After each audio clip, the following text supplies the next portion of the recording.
Hi, I'm Laura. Recently, I've been crying at advertisements for runny nose relief and even smell my husband's socks. Watermelon with mayonnaise, pork ribs with milk, even French fries sprinkled with chalk. After all, I was his pregnant wife. Prayed my taking a piece of pizza and bringing it to my mouth. It was in that moment that I got scared the hounding would continue, that people would see me as different from that. Right on Thomas's pants.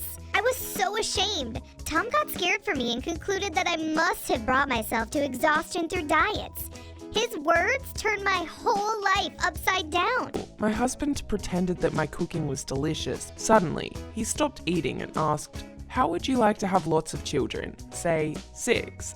How hard it was being pregnant. I wasn't giving birth, but the squid had caused a horrible reaction in me. Hello, 911. My husband was eating and now he's unconscious. Suddenly, a small, maybe Younger brothers. Of course, even in my childhood, I liked being alone. At school, my relationships were not so good. Just zone out and draw in my notebook. Once, during one class, I filled 10 pages by drawing identical squares. Force feed me round vegetables, and I got into a fight. Said that if I said no, then people will actually wife that looked like Angelina Jolie. Before meeting me, James had a beautiful wife, and they had 5 children. But she grew tired of that life, found another man, and had left them. He had wanted to admit everything during our dinner. He had tried just a bite, so had quickly recovered from the poisoning. But jokes about me, called me a skinny mop. She paid great attention to food.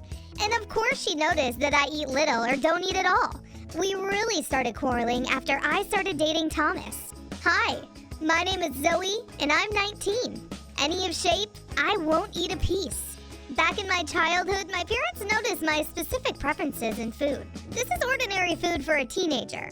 I could not force myself, and that's it. It was then that my mom realized that it had to do with the shape, or a whim, but I really wanted to find out. I always considered myself to be ordinary.